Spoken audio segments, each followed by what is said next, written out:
artist.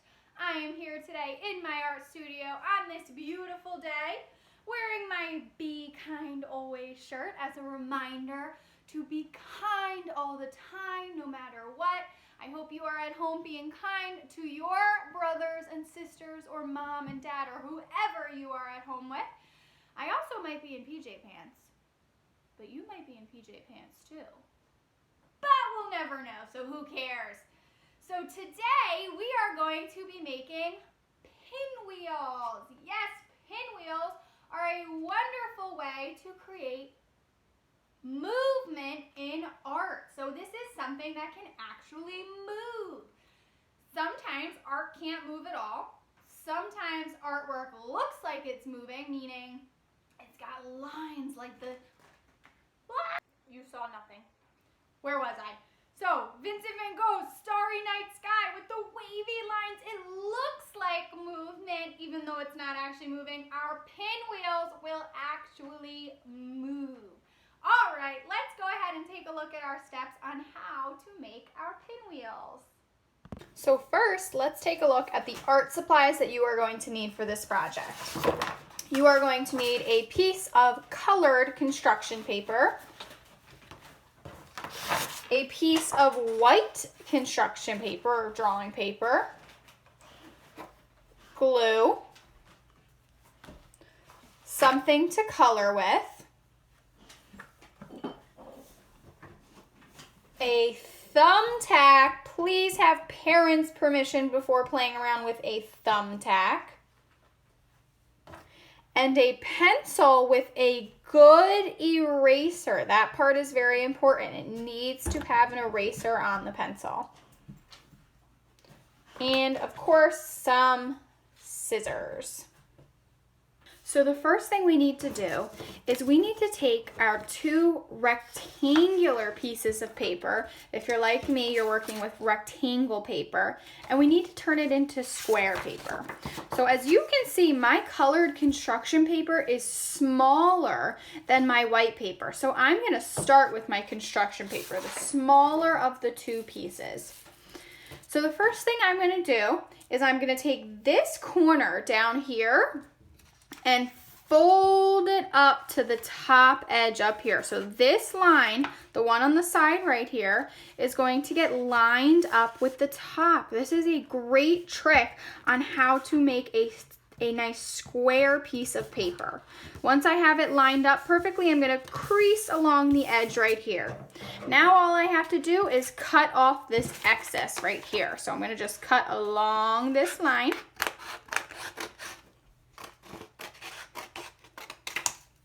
Beautiful. Now, when I open it up, I have a square piece of paper.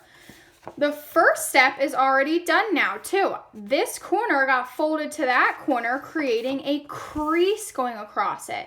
Now I want to do one the opposite way. So I'm going to take this corner and I'm going to fold it over to the opposite corner. And I'm going to crease the line right there. Beautiful. Now when we open it up, we have 1, 2, 3, 4 equal triangles. The next thing I'm going to do is I'm going to take my square piece of paper that I've already cut, and I'm going to trace it onto my white paper to make sure they are the exact same size.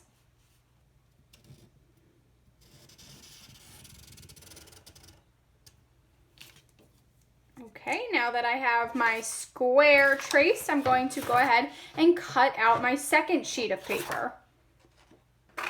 Once you have your second square cut out, we're going to do the same steps that we did with the colored paper. I'm going to take one corner and fold it to the opposite side corner and make a nice crease along here. Then I'm going to turn it, take one corner and fold it to the opposite side. Good, now we have our 4 equal triangles again. Now it's time to decorate the white piece of paper, coloring it however you would like. I added some colorful wavy lines for my pinwheel. So the next thing I'm going to do is I'm going to take my colored construction paper and I'm going to line it up with my fun wavy paper. On the back, I'm going to take my any type of coloring tool, and I'm going to find from the center to the corner on this line, I'm going to find the halfway point, which is about right there between the center and that corner.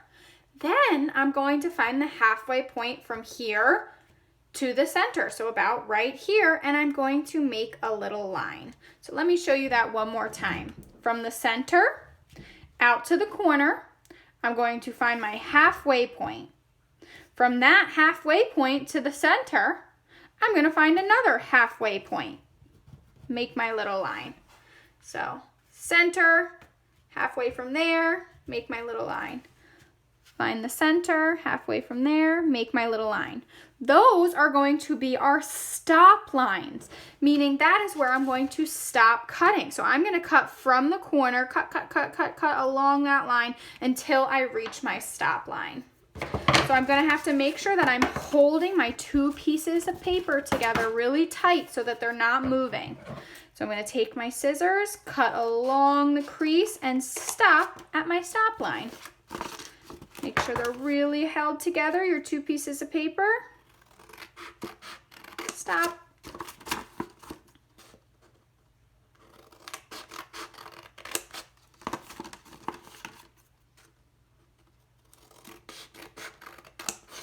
Awesome. Now what I'm going to do is I'm going to make sure my orange piece of paper is glued to my other piece of paper. So I'm just going to add a little bit of glue in each corner. So I'm going to put some here. Make sure my glue bottle's unclogged.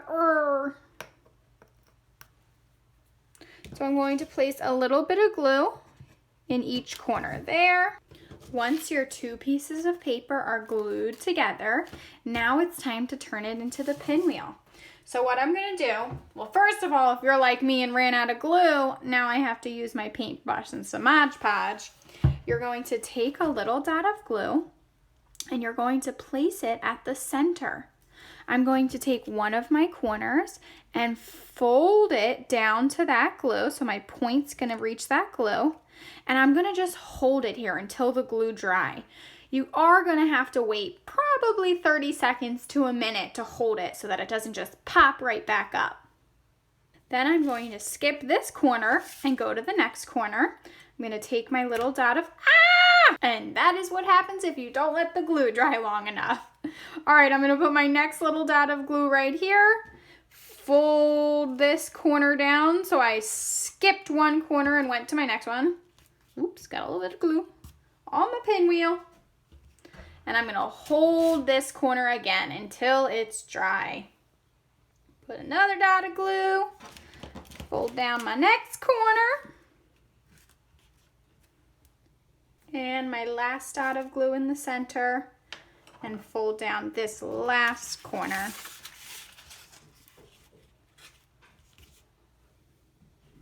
Notice how I didn't crease down the sides right here. They still kind of curve. This is so that when the air hits it, it gets stuck in there, and that's what's going to push our pinwheels to spin. Okay, the next thing that you're going to need is that pencil with the good eraser and your thumbtack. This is the part where, with friends, we might want our parents to help us out a little bit. So what we're going to be doing is we're first going to take that thumbtack and we're going to stick it into the center of our pinwheel. Please make sure your hands are not right on the back where your thumbtack is going to stick through. No fingers in the way of where the thumbtack is going to pop out. And you have to push it through the two pieces of paper. Boom. And now we're going to take that good eraser and we're going to stick the thumbtack onto the eraser. Again, if you need help from a parent, parents, if you're listening, give your kids a hand. And we're going to stick it into the eraser. Beautiful. Now we have the stick, but I don't want to see that ugly thumbtack. So I am going to take a colored circle that you can cut out of any color paper. I just went with my orange. And we're going to glue that that to the top of the thumbtack so we can no longer see it.